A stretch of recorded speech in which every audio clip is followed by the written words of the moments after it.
It is more fashionable today to refer to these works as done by the master of St. Francis, meaning the unknown artist of the upper church. Having said this, almost all the books you will open, certainly any guides you will get when you are there, will attribute them to Giotto. And I just wanted to begin by that observation. I will refer tonight to the artist. I happen to lean toward the attribution to Giotto, but that's neither here nor there, and we don't want this issue really to distract from what I would like to talk about. We have to remember that Francis died in 1226, was canonized within 2 years, and the church construction began very quickly amid debate, because first of all there needed to be a place to house the body for the many pilgrims who would be coming. But the decoration of the upper church, the frescoes, were not done for a good 50 to 60 years after his death. So by this time, legends and stories, some of them, all of them true, because a legend, there's always a truth, even if the event is not factual, and other factual events had well developed, and many of them are elucidated in these frescoes. We have, of course, the famous moment where Francis, praying in the dilapidated church of San Damiano, hears the voice of God coming from the cross, which we now call the San Damiano cross. The artist has really wonderfully opened the church, so we have this view to the interior in a very modern way. And of course, the roof is open for a different reason, telling us it was a very dilapidated church. But we see something here. We see a generous heart. We see an individual open to respond to the promptings of God. And of course, he at first sees it as the rebuilding of this church, and then later realizes that the call is to something much larger, to the rebuilding of the body of Christ, the church. But it's an important scene. And we have here this cross, now in the Church of St. Clare, the San Damiano cross, before which Francis prayed. Almost every church had one of these. And they were not displayed as it is on this altar in this fresco, but usually hung as now by chains from the ceiling, right at the point where you would come up for communion, so that in a sense you had to come and stand under the shadow of the cross. They were all done, almost without exception, by talented but anonymous artists. And we do not know who painted this specific one, which is like many, many others done. But if we look at the style of it, and we're not going to do an analysis of that tonight, it is still the prevalent style of the Church of the East, more the style of the icon, in which the viewer is invited to enter into a world, leaving this one, and to ascend to a spiritual reality detached from this world. That's basically, in a very summary way, the spirituality and the artistry behind the icon, and also behind this style of art. And one of the points I want to make very briefly is that, in part, because of the art created in the upper church at Assisi, and more importantly, because of the impact of Franciscanism on the culture, Western art began to change. I do not want to suggest that without Franciscanism it would not have changed anyway, but certainly to say the Franciscan order and the values and ideals of Francis enormously impacted that movement of Western art away from this Eastern approach of the icon to what we eventually came to understand as Renaissance art. It begins because of this new approach to reality, this new view, and in part begins to be acted out in the art of the upper church. One of the great scenes, and one of my favorites, is the moment of Francis, the story of his renouncing his possessions, and the concrete reality of it. You see Francis, who has stripped himself, and the bishop covering him, and his father in gold. You see the space separating them, how the art suggests that these are two worlds that have really very difficult meeting and touching one another. Why I want to point it out is the specificity of two things. That art's beginning to come down to really day-to-day reality. What I love most of all is the bishop. In this version of this, Francis has stripped everything off, and the bishop throws, out of modesty, a cloth around Francis. But if you look at the face, you can see in the bishop's face a view that simply says, I wish I were somewhere else. We've all had that moment. This is the beginning, but a number of touches of humor, earthy, down-to-earth humor in the upper church, which marks, I personally believe, something from the Franciscan approach to the embracing of reality. So also the humor of situations we've all been in, and this is not the only one. But also the physicality of the Father, whom you can see is being restrained from punching his son. His rage is so great that the hand is being held back. And so something else has been made very concrete. The disappointment of a father whose son apparently is not going to continue in this lucrative family business of importing fabrics and probably doing very well. But also the larger issue, which the artist saw very well by the space between them, of two worlds that often have trouble communicating with one another and sometimes do not meet. Here we have, just very briefly, the earliest known image of St. Francis, done in 1235 by Bonaventura Berlinghieri. And what I want to point out is, like the San Damiano cross, this beautiful image owes itself more to the art of the East. It still is the art of the icon, in which in many ways we are invited to enter into it and to leave this world. That's the idea of a spirituality where in order to have this union with God, we need to leave things behind.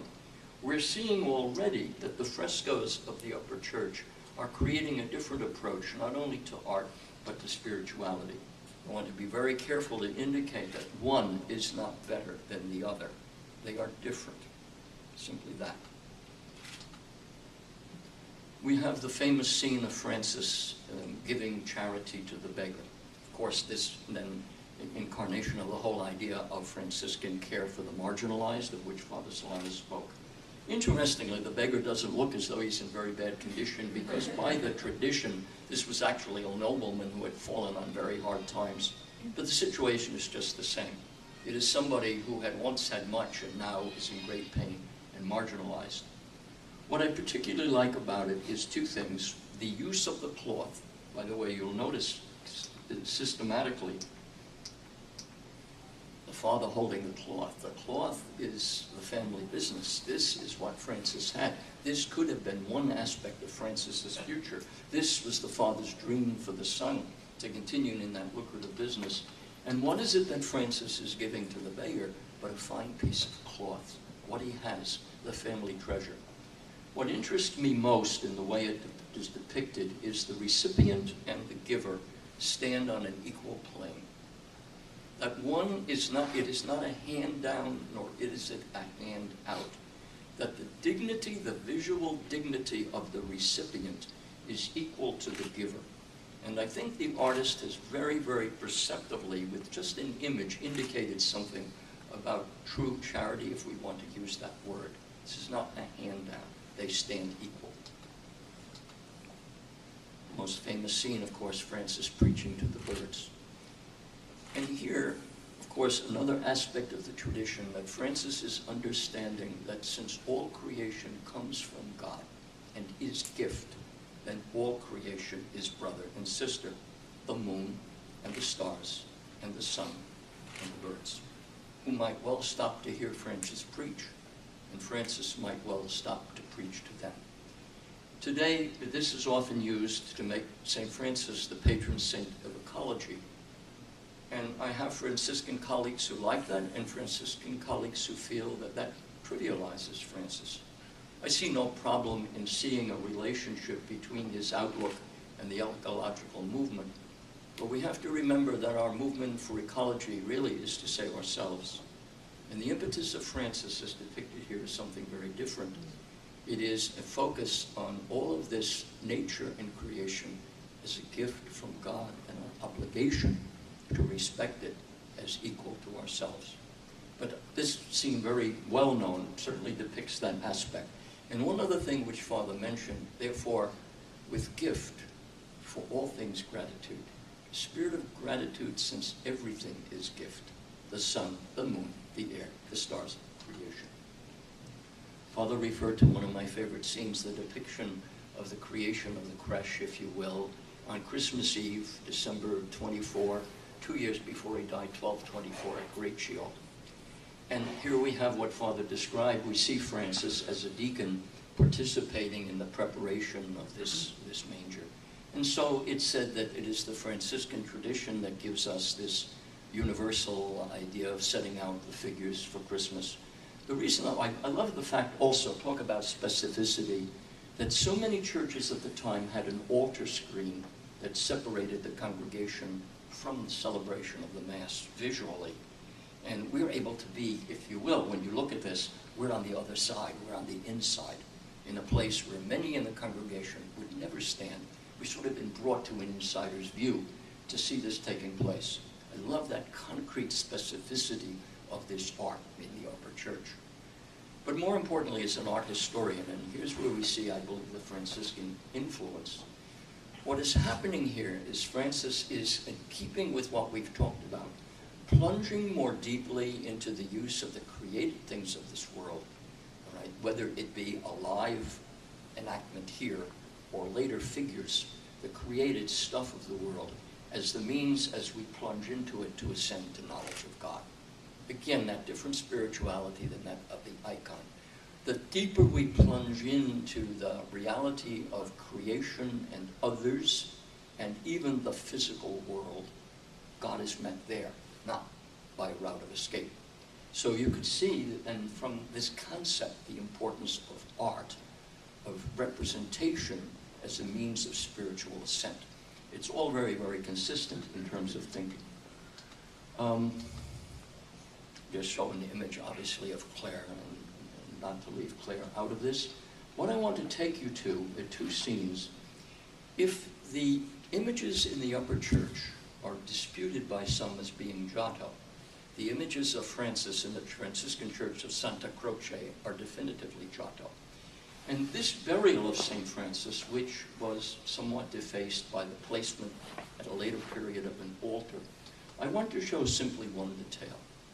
The enormous outpouring of emotion, of grief, of tenderness, is something that is new to Western art. And it comes not only under the brush of Giotto, but from my point of view as an historical, as an art historian, from the impetus of what the Franciscan tradition is already doing in terms of opening us to the human experience as an expression and route to the divine, to the degree that artists now express this in a way that simply had not been expressed before in Western art. This extraordinary grief. We look at it today with modern eyes and may think nothing of it, but it was a turning point in art. And then, to return to the upper church, this scene of the body of Francis being brought past the church of Clare, and the sisters coming out, and Clare embracing for one last time. And you see the grief and the emotion. Now again, we're used to this, but this is a turning point, both, I would say, in Western spirituality and certainly in Western art. And what I love amidst all of this spirituality and grief is the crazy man who's climbing the tree to get a better view. Even there, the humor, the concrete reality, the balance of the sublime, and, if you will, the ridiculous as part of the human experience. From my point of view, this artist, be it Giotto or unknown, has really understood the tradition that I believe Francis embodied and began to engender through his order. Of course, it is not without the possibility that this Francis, this Alter Christus, this is also Zacchaeus from the scripture, climbing the tree to get a better view of Christ. It is scriptural, but it is also very funny, and it also roots us enormously in what I believe is the new direction that art was beginning to take, not so much only because what was done in this upper church, but because of the tradition which I, as an art historian, understand to be Franciscan. And I'm going to stop there with that image. I'm going to conclude with a little bit of a shift, but I hope not too much, with some, and I'm going to use an outline, some brief remarks about how this tradition, in my point of view, informs education, because our topic this evening was, what does the Franciscan tradition have to offer to the 21st century? And so very, very briefly, I'd like to say a word or two about, as a professor who has taught for 46 years at a Franciscan college in Brooklyn Heights, a college of 2,000 undergraduate students, since its founding in the late 1800s, has served first-generation students almost without exception, although I have lived long enough there to teach a few of the sons and daughters of the students I first taught in the 1970s. Our mission has remained unique by stringent economies, to keep our tuition so low, and with the use of scholarships, generous scholarships, to afford students to go to college who otherwise could not. And that when they get there, to give them the nurturing and the attention that if they did not receive and went to a larger institution, they might not well flourish. The first thing in Franciscan education, therefore, aspects I think I would mention, is attention to the individual. I will speak from our college. In our college, every student is known by name.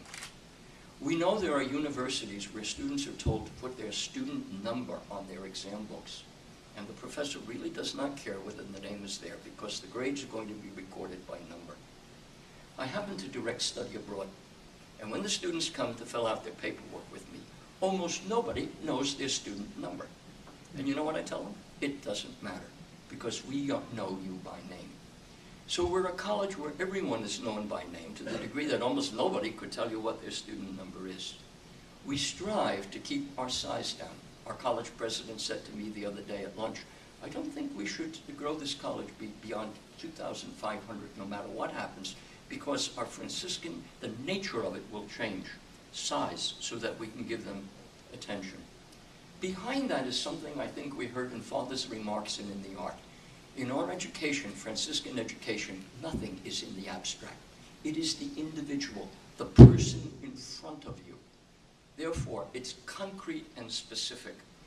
The individual is important. And I think it's no surprise then that it's in this context that I often find a student of perhaps indifferent motivation and modest skills often bloom amazingly. And students who, in the first months, we thought, well, what have we gone and done, end up going to graduate school or landing very, very good positions. I believe this comes from the Franciscan tradition. The second thing, attention to creation is God's gift and is good. If all of God's creation is good, then everything can be on the table in an academic college. There is no issue, no view, no position that cannot be put forward in good faith.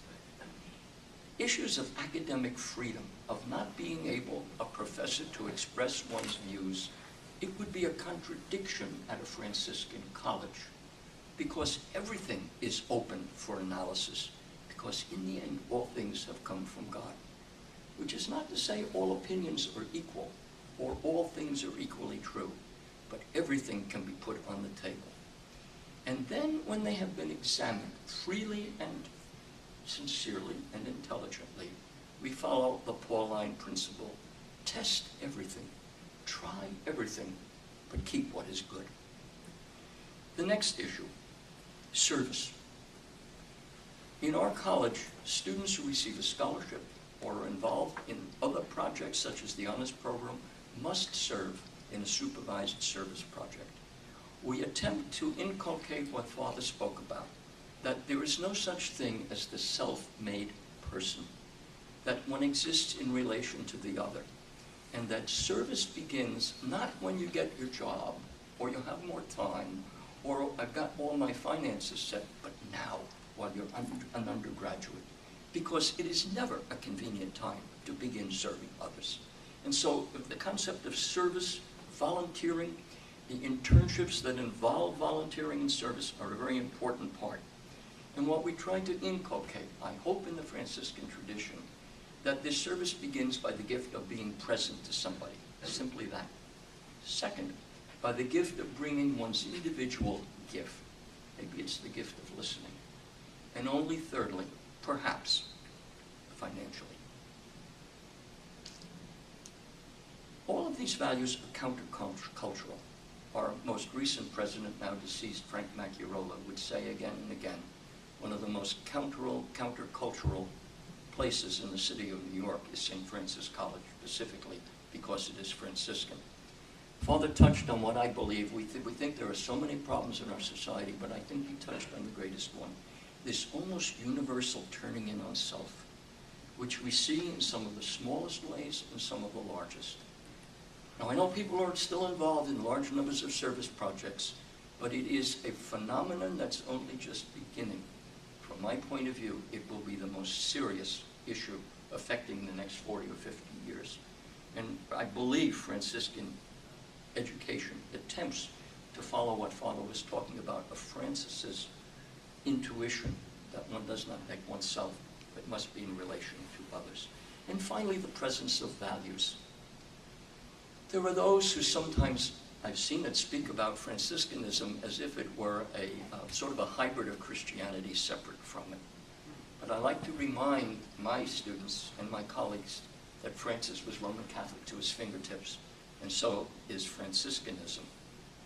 But the values of Franciscan tradition are the core values of the gospel, of peace and justice, and all of them, I'm not going to elucidate them, which speak to any person of faith, of good faith, or of no faith. And so there is this inherent ecumenical dimension to Franciscanism that makes at our college everyone feel welcome. Muslims, Jews, Christians of other denominations, Catholics, and those of no belief. Not because all ideas are equally true, but because there is this respect, and the values being held are not sectarian, because they are the values of the gospel of Jesus Christ. Therefore, in our little college, we have the highest percentage of Muslim students in a private college in New York State, and how they enrich our culture. And the reason we do is their families, many of them, want to send them to an environment that is value-based, caring, nurturing, in which they know they will not be proselytized, but that in effect the truest values of their Muslim faith, their Islamic faith, will be upheld and reinforced by the members of that community, and how they enrich our community. It is therefore a community where we hold up an ethical life as a goal, where we have courses on business ethics, medical ethics, and where to this day every student must take 3 courses in philosophy. Very rare these days. So all are welcome and all are comfortable. Now, in the paintings, as I conclude, the one thing we didn't see was anything about scholarship. But we heard Francis really was, in his thinking, a scholar. He was a poet. He had a testament. And so it is interesting that within less than a century of Francis's death, the scholarly and that dimension of Franciscanism emerged.